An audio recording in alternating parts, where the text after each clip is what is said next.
Folks, let me be very direct with you. A massive change is quietly taking place at the Social Security Administration. And if you rely on Social Security, SSI, or SSDI to survive month after month, you absolutely cannot afford to ignore this. September 1st is not just another date on the calendar. It's the day a brand new SSA rule officially begins, and for millions of seniors, it could mean the difference between keeping your benefits secure or watching thousands of dollars slip right out of your hands. And here's the real kicker. Most people don't even know it's happening. There hasn't been a big televised announcement. You won't find it printed in your Sunday newspaper. In fact, it feels almost designed to catch you off guard. But today, I'm going to break it all down for you, in plain English, so you know exactly what's at stake and exactly what you need to do right now to protect yourself. Now, I want you to imagine this. You wake up on September 3rd, you log into your bank account, expecting to see that Social Security deposit. The one that keeps the lights on, pays the rent, and puts food on the table. But instead of seeing the usual deposit, you notice a delay, or worse, a reduction you can't explain. Panic sets in. You call the SSA, only to sit on hold for hours, and when you finally reach a representative, they tell you something you never thought you'd hear. Your benefits have been flagged under the new rule. This isn't some far-off nightmare. This is what could be around the corner for thousands of seniors who don't take action before September 1st. So what is this new rule? Let's dig into it. Starting this September, the SSA is tightening its review system for all beneficiaries, especially those receiving SSI and SSDI. The agency says it's about preventing fraud and ensuring program integrity. But behind those bureaucratic phrases lies something much scarier. They are expanding what they call financial eligibility reviews. Translation? The SSA now has broader authority to examine your financial life, from bank accounts to recent deposits, to determine if you're still eligible for every dollar you're currently receiving. And if they see something they don't like, a cash gift from a family member, a small inheritance, even just money that temporarily sat in your account before being spent, it could trigger a reduction, suspension, or even a full loss of benefits. Think about that for a moment. Imagine your grandchild helps you out with $500 to cover medical costs. Under these new rules, that money could be interpreted as income, potentially pushing you above the eligibility threshold for certain benefits. Or let's say you've been carefully saving up a few dollars each month just to prepare for emergencies. Suddenly, those savings could raise red flags in the SSA's system. It's not about whether you've done something wrong. It's about how the new automated reviews interpret your financial activity. And once you're flagged, the burden falls on you to prove that you didn't break the rules. Now, here's where things get even more concerning. The SSA is rolling out a new digital monitoring system starting September 1st. This system uses automated checks to scan for what it calls suspicious activity. But let's be real. Suspicious doesn't mean criminal. It can mean something as innocent as a relative transferring money into your account, or a deposit from selling personal belongings. And here's the harsh truth. Computers don't care about context. They don't care about your personal story, your struggles, or the fact that you rely on every penny just to get by. They just flag the transaction. And once you're flagged, the system automatically generates a review notice that can freeze your payments until further investigation. So, what does this mean for you?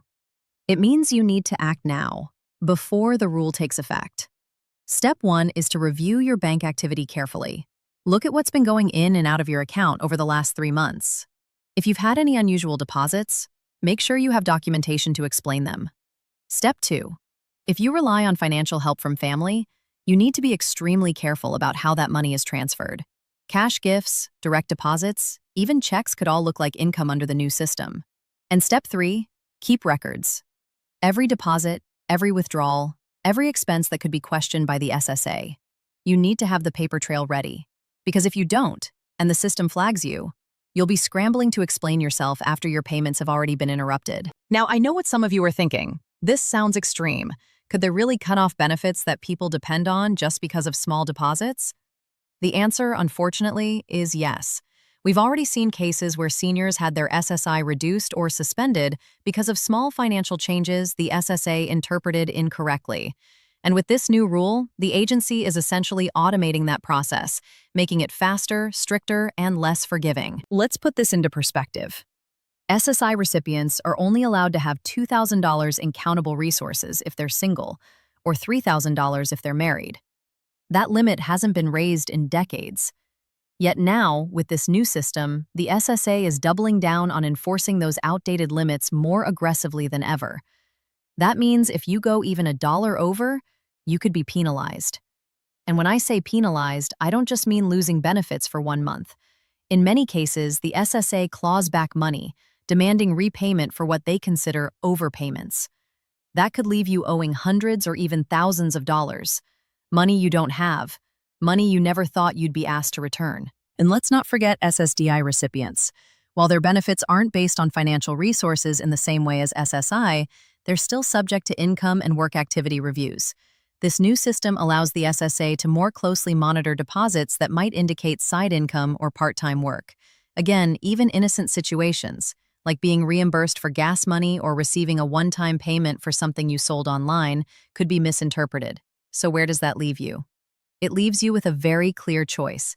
You can either ignore this new rule, hope it doesn't affect you, and risk losing thousands in benefits, or you can take action today.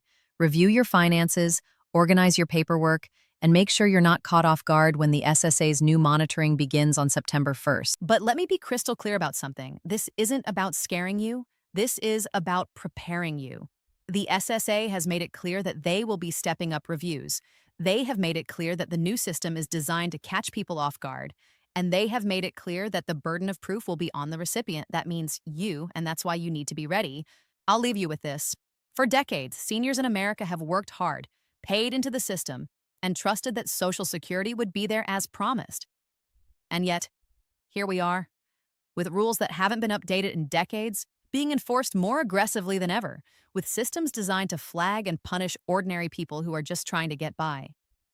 September 1st isn't just a date, it's a line in the sand. After that day, the SSA will have new powers to scrutinize your financial life like never before.